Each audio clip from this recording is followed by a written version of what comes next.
जय हिंद दोस्तों। आज हम पढ़ेंगे एंगल, मतलब एंगल निकालना।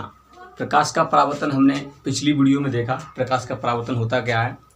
अब उसी के आधार पर हम देखेंगे कि कोणों को कैसे निकाला जाता है। क्या देखेंगे हम? कोणों को कैसे निकाला जाता है, कोणों को निकालना सीखेंगे यहाँ पर हम।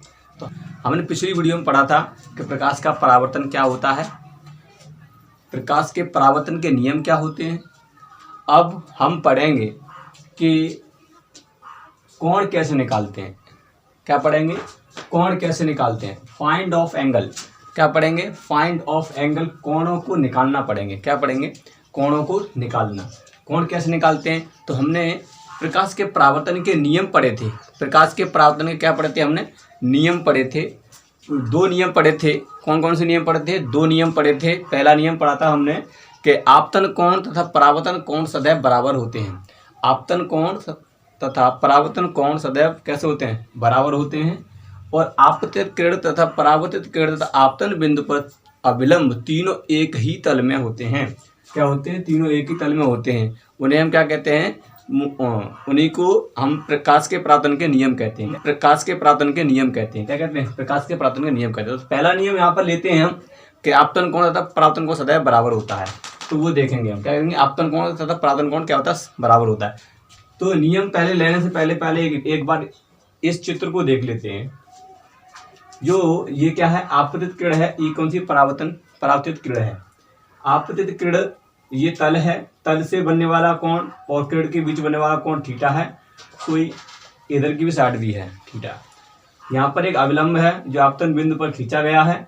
अविलंब है, इसे एन से दर्शाते हैं। ये अविलंब है। क्या है? अविलंब है।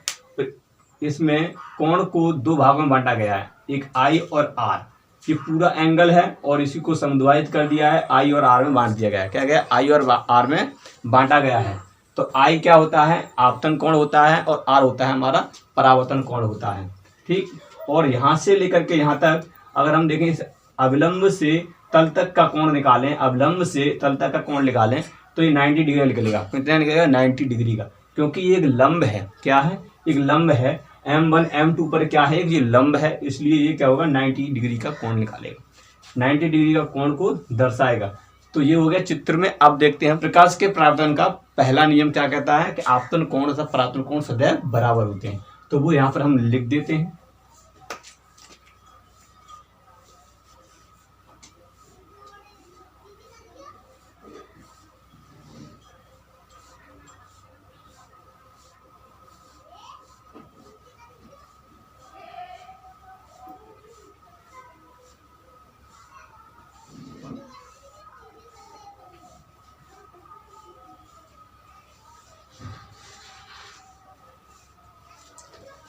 आपतन कोण परावर्तन कोण कैसे होते हैं? बराबर होते हैं। आपतन कोण परावर्तन कोण कैसे होते हैं? बराबर होते हैं। तो कोण आई बराबर हमने लिया कोण आर, कोण आई बराबर लिया हमने कोण आर।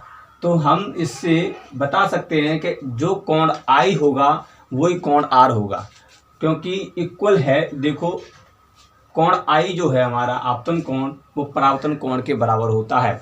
जितना कोण आपतित किरण बनाएगी उतना ही किरण परावर्तित किरण बनाएगी अविलंब से। कितना कोण बनाएगी? जितना कोण आपतित किरण बनाएगी अविलंब से उतना ही कोण बनाएगी परावर्तित किरण अविलंब से। ठीक। तो इसलिए ये इक्वल होते हैं। तो हम लिख सकते हैं आई बराबर आर, मतलब कोण आई बराबर कोण आर। ठीक। तो ये हो गया आपतन कोण और परावर्तन कोण, ये पहला नियम हो गया। इससे हम एंगल को बता सकते हैं। यदि आई बराबर दिया हो, आर बराबर पूछा हो, तो हम डायरेक्ट बता सकते हैं कि आई के बराबर होता है आर, तो हम बता सकते हैं आर भी उतना ही होगा। हम कह सकते हैं कि आई भी उतना ही होगा। ठीक। अब देखते हैं हम, अगर हमें निकालना हो कि थीटा कोण ज्ञात करना हो, क्या ज्ञात करना हो? थीटा कोण ज्ञात करना हो, तल से कोण ज्ञात करना हो। जब हम तल से कोण निकालेंगे तो क्या करते हैं? जब हम तल से कोण निकालेंगे तो आप देख सकते हैं कि यहाँ से लेकर के यहाँ तक का 90 डिग्री का है। अगर आई बराबर दिया है, मान लो आई बराबर दिया है, अगर हम थीटा निकालेंगे तो क्या करेंगे? अगर हम थीटा निकालेंगे, आई बराबर दिया है तो थीटा निकालेंगे तो 90 में से आई घटा देंगे तो थीटा निकलेगा। यानी कि हम लिख सकते हैं यहाँ पर दूसरा कंडीशन में लिख सकते हैं।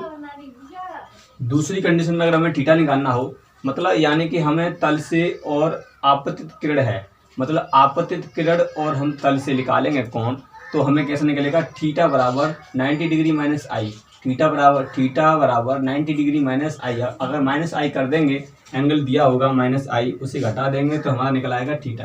क्या निकल आएगा, थीटा निकल आएगा। यानी कि यहाँ एग्जाम्पल से देख लेते हैं कि हमें कोण आई बराबर दिया गया है हमारा 45 डिग्री, 45 डिग्री दिया गया है, तो हमें पता है कि आर बराबर भी हमारा कितना होगा, 45 डिग्री होगा। कितना होगा, 45 डिग्री होगा। परंतु हमें क्या करना है, तल से कोण निकालना है, तल से निकालना है। कैसे, तल से कोण निकालना है, तल से कोण याद करना है, तल से कोण याद करना है। तो क्या करते हैं हम, कि हमें पता है कि थीटा, कोण थीटा बराबर निकालेंगे हम 90 डिग्री माइनस कोण आई, तो आई बराबर हमें दिया गया है, तो कोण थीटा बराबर क्या हो जाएगा, थीटा बराबर है 90 डिग्री माइनस 45 घटा देंगे तो कितना निकलेगा, कोण थीटा बराबर निकलेगा 45 डिग्री। कितना निकलेगा, 45 डिग्री। तो हम निकाल सकते हैं कि क्या थीटा, तल से कोण निकालेंगे तो थीटा बराबर 45 डिग्री होगा। क्या होगा, थीटा बराबर 45 डिग्री हो जाएगा, क्योंकि जब ये 45 है तो ये भी कितना हो जाएगा, 45 हो जाएगा। यदि ये 30 हो तो ये कितना हो जाएगा, फिर ये 60 हो जाएगा। क्योंकि ये पता है हमें कि 90 अंश का पूरा कोण बना रहा है, इसमें से ये वाला कोण दिया है तो ये वाला कोण हम निकाल सकते हैं। तो ये कितना होगा, तो ये ऐसे निकाल सकते हैं हम कोण, थीटा कोण निकाल सकते हैं। ऐसी कंडीशन में अगर हम परावर्तित किरण भी देखें, परावर्तित कोण भी दिया गया हो, अगर इधर की साइड निकालना है कोण, तो क्या हो जाएगा, 90 डिग्री माइनस आर कर सकते हैं। क्या कर सकते हैं, 90 डिग्री माइनस आर कर सकते हैं, 90 डिग्री माइनस आर कर सकते हैं। परावर्तित किरण और तथा तल के बीच कोण निकालना है तो ऐसे निकाल सकते हैं। अगर हमें आर बराबर दिया गया है, यदि हमें आर बराबर दिया गया है, आर बराबर दिया गया है, मान लो 30 दिया गया है, आर बराबर कितना दिया गया है, 30 दिया गया है, आर बराबर 30 डिग्री दिया गया है, आर बराबर कितना दिया गया है, 30 डिग्री दिया गया है, तो हम निकाल सकते हैं यहाँ पर थीटा बराबर। तो थीटा बराबर निकालेंगे तो क्या हो जाएगा, 90 डिग्री माइनस आर, आर कितना दिया गया है हमारा थीटा बराबर, तो 90 डिग्री माइनस 36 डिग्री, तो कितना हो जाएगा, थीटा बराबर निकलेगा हमारा 60 डिग्री। कितना निकलेगा, 60 डिग्री। तो कह सकते हैं हम थीटा बराबर 60 डिग्री हो जाएगा। कितना हो जाएगा, थीटा बराबर 60 डिग्री हो जाएगा। कितना हो जाएगा, थीटा बराबर 60 डिग्री हो जाएगा। तो थीटा बराबर कितना हो जाएगा, 60 डिग्री हो जाएगा। हम निकाल सकते हैं। तो परावर्तित किरण और तल के बीच में हम कोण निकाल सकते हैं, और हम तल और आपतित किरण के बीच भी हम कोण निकाल सकते हैं। तो ये तो तुम सीखे कि तल और किरण के बीच कैसे कोण निकालते हैं, और तल और परावर्तित किरण के बीच कोण कैसे निकालते हैं। और आपने ये भी देखा कि आई बराबर दिया हो तो आर हम निकाल सकते हैं। तो ये थे हमारे कोण निकालना। क्या थे हमारे, ये थे हमारे कोण निकालना।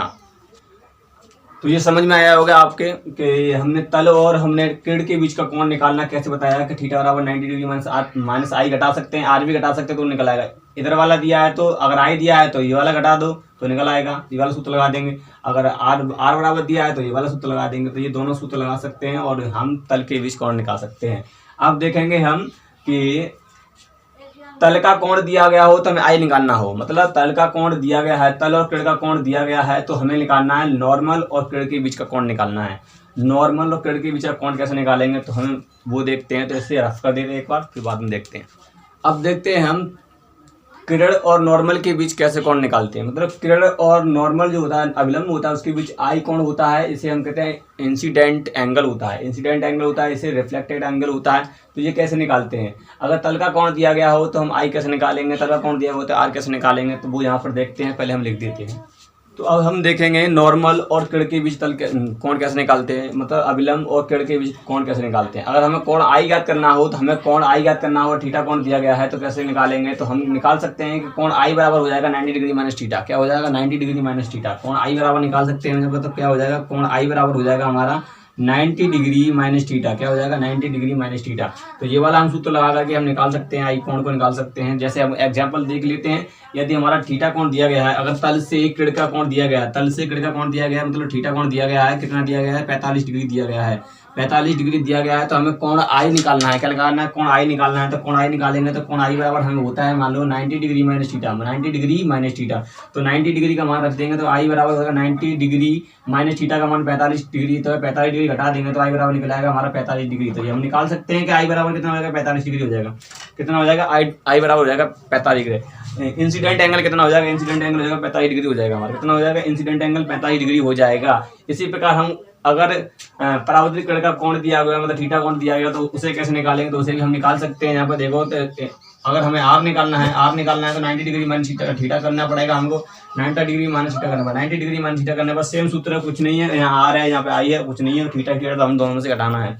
थीटा ये भी है, थीटा ये भी है, ठीक है नहीं। अगर हमें निकालना है तो कैसे करेंगे, तो हमें अगर दिया गया है थीटा बराबर दिया गया है, उधर की साइड 30 डिग्री दिया गया है, अगर हमें निकालना है आर, तो कोण आर बराबर क्या निकालेंगे, कोण आर बराबर निकालेंगे तो कैसे निकालेंगे, 90 डिग्री माइनस थीटा का मान रख देंगे। माइनस थीटा का मान कितना, 30 डिग्री है, माइनस थीटा का मान कितना है, 30 डिग्री है, थीटा का मान कितना है, 30 डिग्री है, तो 30 डिग्री इसमें से घटा देंगे तो क्या होगा, अगर हमें कोण निकालना है तो क्या करेंगे, 30 डिग्री इसमें से घटा देंगे तो क्या निकलेगा, इसमें 60 डिग्री निकल के आएगा, 60 डिग्री का निकल के आएगा, तो ये हो जाएगा हमारा परावर्तन कोण हो जाएगा। परावर्तन कोण हो जाएगा मतलब रिफ्लेक्ट एंगल हो जाएगा, रिफ्लेक्ट एंगल हो जाएगा। तो इस प्रकार से हम कोण ज्ञात कर सकते हैं। फाइंड ऑफ एंगल को हम ज्ञात कर सकते हैं कि मतलब एंगल कैसे निकालते हैं, एंगल हम निकाल सकते हैं, क्या करते हैं, एंगल हम निकाल सकते हैं। एंगल निकालना तो हम सीखे, अब हम प्रकार कितने होते हैं, प्रकाश के परावर्तन के प्रकार देखते हैं, ठीक है।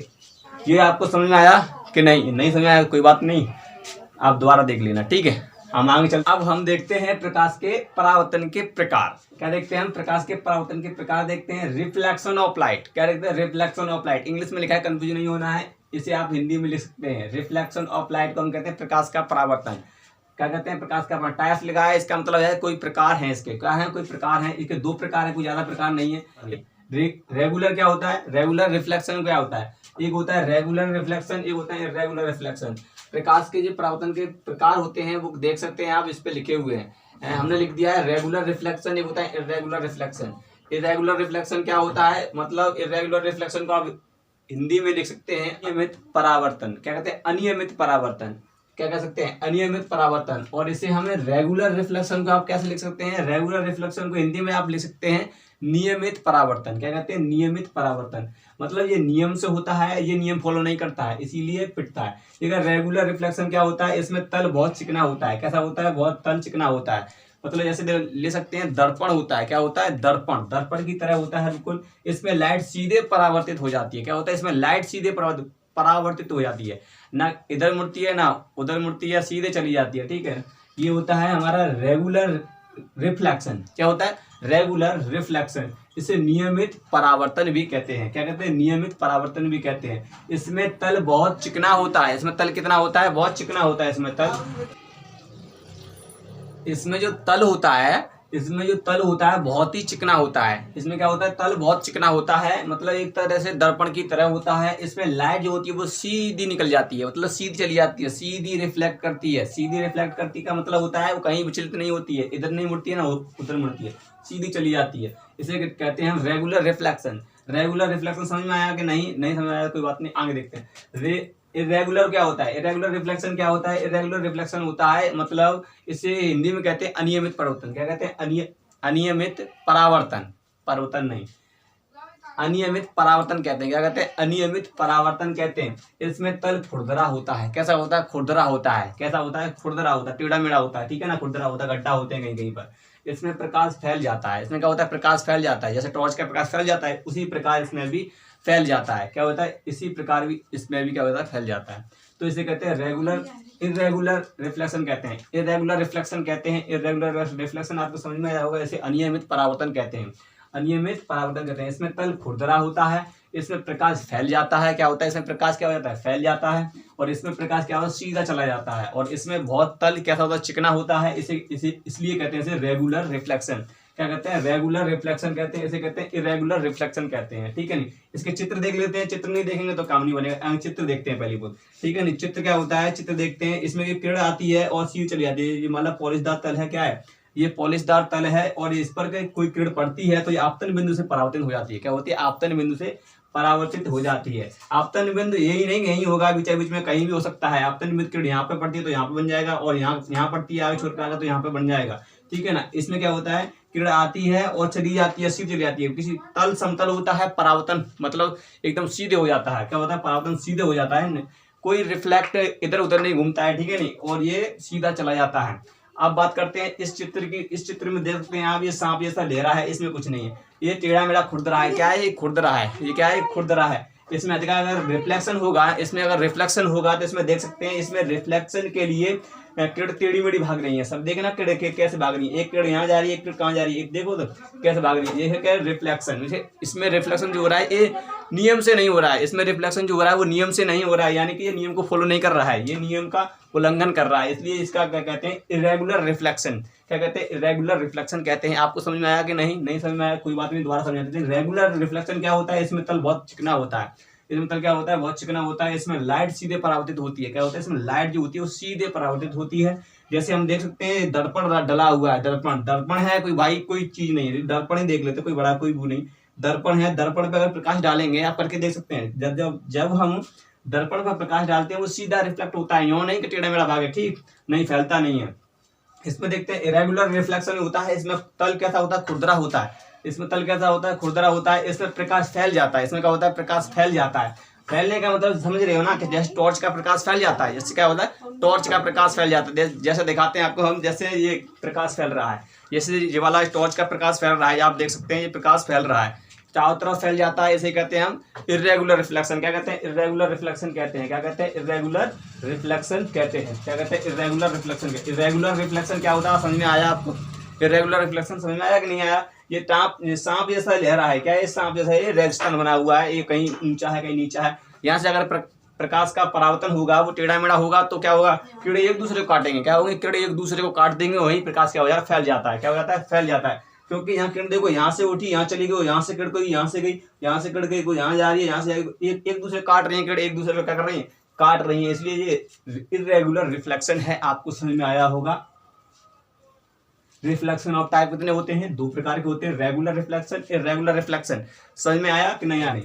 रिफ्लेक्शन लाइट में टाइप्स देखेंगे हम, ये दो प्रकार के, regular reflection, irregular reflection. Regular reflection देखेंगे, इसमें तल बहुत चिकना होता है, इसमें तल जो लाइट होती है वो सीधे परावर्तित होती है, सीधे परावर्तित, यानी कि सीधे एकदम जाती है इसमें, ठीक है। जैसे हम कोई दर्पण पे अगर प्रकाश डालें तो सीधी टॉर्च निकलती है, इन्होंने फैल जाती है, ऐसा कुछ नहीं होता है, ठीक है। इसी प्रकार इरेगुलर रिफ्लेक्शन देखेंगे, इसमें क्या होता है, तल बहुत खुरदरा होता है और इसमें प्रकाश फैल जाता है। क्या होता है, इसमें प्रकाश फैल जाता है। बेसिकली लोग पढ़ते ही हैं, इसे तो पढ़ते ही है ना, बेसिकली देखो इस वाले चित्र को तो आराम से पढ़ते हैं लोग, ये सीधी परावर्तित होती है, इसे पढ़ाया जाता है, और इसे कोई नहीं बताता है, इसे कोई नहीं बताता है। जिसमें देखो ये टेढ़ा मेढ़ा तल है, इसे कोई लेता है क्या, नियम के नहीं लेता। प्रकाश के परावर्तन में तुम चित्र देखना हाई स्कूल में उठा करके, उसमें ये चित्र होगा ही नहीं, ये वाला चित्र होगा खाली। तो आपको समझ में आया होगा कि जब प्रकाश इकड़ यहाँ पर टकरा करके नो चली गई, देखो यहाँ से टकराएगी तो नो ही तो जाएगी, अब यहाँ से टकराएगी तो नो कर जाएगी, अगर बीचा बीच में होगी तो सीधी नो करने, ऐसा हो जाएगा, ठीक है नहीं। अगर टेढ़ा है यहाँ, अगर यहाँ पड़ेगी तो फिर नो कर जाएगी, अगर यहाँ से यहाँ पड़ेगी तो यहाँ कर जाएगी। ऐसी प्रकार देखो, ये यहाँ से यहाँ पड़ रही है तो यहाँ जा रही है, टेढ़ी मेढ़ी, मतलब टेढ़ी मेढ़ी जा रही है, भाग रही है, इसलिए कहते हैं इसे इरेगुलर रिफ्लेक्शन। आपको समझ आया होगा। तो अब इससे आगे की वीडियो में हम देखेंगे न्यूमेरिकल, इससे प्रकाश के परावर्तन से संबंधित न्यूमेरिकल देखेंगे, वो कल आपको हम इसको बता